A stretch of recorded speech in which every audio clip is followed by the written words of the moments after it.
I welcome you to the first MCQ lecture actually. भले ये 2 लिखा है यहाँ पे, लेकिन क्योंकि पहले लेक्चर में MCQ कुछ नहीं थे, इसलिए we are starting with the second lecture's MCQ. The total number of MCQs are 7. तो चलिए हम शुरू करते हैं लेक्चर 2 के पहले MCQ से. क्वेश्चन नंबर 1 क्या कहता है? क्वेश्चन नंबर 1 क्या कहता है? A and B are two wires. Radius of A is twice that of B. Radius of A is 2 times the radius of B. ठीक है. If they are stretched by the same load, so F1 is equal to F2. If they are stretched by the same load, बच्चों क्या होता है? Then the stress on B is how much? Stress on B upon stress on A is equal to force, ये A और B लिखेंगे, यहाँ ए और B लिखेंगे, is equal to force on B upon area of cross section of B upon force on A upon area of cross section of A. This is equal to area of cross section of A upon area of cross section of B pi into r A square upon pi into RB square, that is RA upon RB the whole square. RA के जगह लिख रहा हूँ 2 times RB upon RB the whole square, that is 4:1. Stress of B is equal to 4 times stress of A. Stress on B is equal to 4 times the stress on A. The correct option बच्चों is C. C सही जवाब है. Okay, चलिए शुरू करते हैं सवाल number 2 second question से. राइट, यहाँ पे काफी सिंपल है. You just have to know the basic formulae of stress and that's it, nothing else. चलिए अगला सवाल का रुख करते हैं. Question number 2. An external force of 20 newtons act at an angle of 60 degree with the normal to the surface of a square plate, each side 20 centimeter. What is the stress which is produced in it? What is the stress which is produced in it? Force is equal to 20 Newton. 20 Newton. ये object है वो, ये उसका normal है. Normal के साथ acts at an angle of 60 degrees with the normal. Normal के साथ 60 डिग्री पे फोर्स एक्ट करता है. ओके, स्क्वायर प्लेट है ये. ओके, ये स्क्वायर प्लेट है, इसके ऊपर नॉर्मल से 60 डिग्री पे फोर्स एक्ट करता है. And each side is of length 20 centimetre. So length is equal to 0.2 metre. उन्होंने हमको पूछा है कि what is the stress produced. उन्होंने हमको पूछा है what is the stress which is produced in it. So simple है, स्ट्रेस जो है विल बी इक्वल टू, ये कौन सी स्ट्रेस है? This is the shearing stress. It is equal to force per unit area. लेकिन ये फोर्स कैसा होता है? This is the tangential force per unit area. I have to find out the tangential component. I have to find out the tangential component. और अगर ये 60 है तो ये 30 डिग्री आएगा. और tangential component of the force will be F into, tangential component of the force will be equal to F into, ये इसके साथ लिया तो cos of 60. Cos of 60 will be this component, F into cos of theta, that is equal to 20 into cos of 60. Cos of 60 is half. So tangential force आएगा 10 Newton. tangential force आएगा 10 Newton. उन्होंने हमको क्या पूछा है? उन्होंने stress पूछा है. Okay, so tangential force 10 per unit area, that is square है, तो 0.2 का स्क्वायर आएगा. So it will be equal to,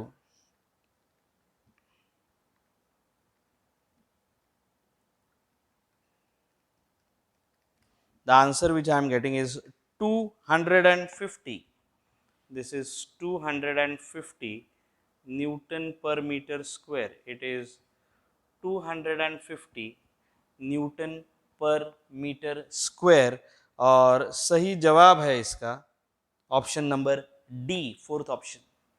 Answer is D, fourth option. Right? Question number 3. One end of a steel wire of area of cross section 3 millimeter square. Area 3 millimeter square, that is 3 into 10 raised to minus 6 meter square. 3 into 10 raised to minus 6 meter square is attached to the ceiling of an elevator moving up with an acceleration of 2.2 meter per second square. Acceleration of 2.2 meter per second square. ऊपर जा रहा है तो pseudo acceleration नीचे आएगा, right? Okay. If the load of 8 kg is attached, then the stress developed is how much? If the mass is 8 kg which is attached, then the stress developed will be how much? Then the stress which is developed will be how much? Okay, that is the question. The answer is going to be, when the lift is accelerating in the upward direction, the pseudo acceleration will act in downward direction. Therefore, F upon A will be equal to m into G plus A upon A, which is equal to 8 into 9.8 plus 2.2 upon 3 into 10 raised to minus 6, 11, 12, 8 into 12 upon 3 into 10 raised to minus 6, 1 za, 4 za. The answer is 32 into 10 raised to 6 Newton per meter square. The answer is 32 into 10 raised to the power 6 Newton per meter square. मेरे ख्याल से जवाब है क्या? Yes, it's D again. The answer is D again. So साथ ही सवाल है तो ज़्यादा difficult type के रखे हैं, so that we get used to this angles and tangential forces and pseudo accelerations and all that stuff. अगला सवाल एक्चुअली सर्कुलर मोशन और इसका कॉम्बिनेशन है. A body of mass 500 grams, a body of mass 0.5 kg, 500 grams is fastened to one end of a steel wire of length 2 meter. Length is equal to 2 meter and area of cross section 2 millimeter square. Area of cross section 2 millimeter square, 2 into 10 raised to minus 6 meter square यानी. Okay. If the breaking stress, यानी breaking stress यानी टूट जाएगी उस वक्त. Okay, breaking stress which is the breaking force upon area is equal to 1.25 into 10 raised to 7. 1.25 into 10 raised to 7. यह है breaking stress. उस स्ट्रेस पे वायर टूट जाएगी. Then the maximum angular velocity, अरे यार ओमेगा ढूंढना है यहाँ तो. Then the maximum angular velocity omega with which the body can be rotated in a horizontal circle is how much? Okay, so force per unit area is 1.25 into 10 raised to 7. F is equal to 1.25 into 10 raised to 7 into 2 into 10 raised to minus 6, that is 2.5 या 25 Newton. This is the breaking force and this provides the tension out there, provides the necessary centripetal force. So F will be equal to mr omega square, तो ये r हो जाएगा. It is mr omega square. 25 is equal to 0.5 into 2 into omega square. Omega आ गया 5 rads per second, क्योंकि 0.5 into 2 is 1, तो omega आ गया 5 rads per second. Question number 5 का जवाब है 5 नहीं 4 है भैया ये. The answer is D again. The answer is D again.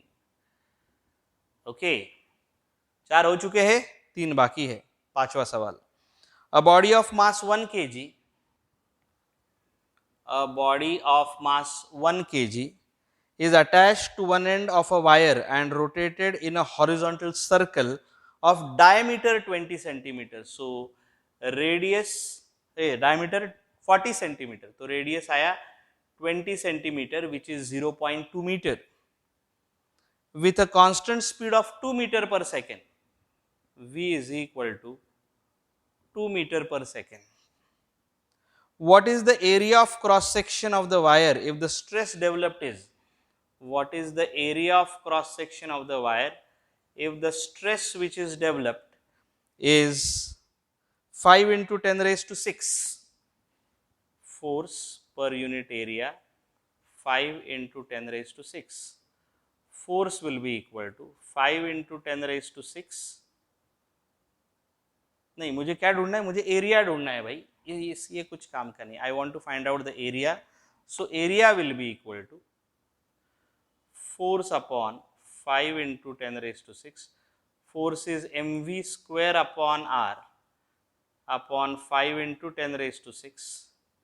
m 1, v square 4, r 0.2 upon 5 into 10 raise to 6, ये गया 40 आ गया उधर.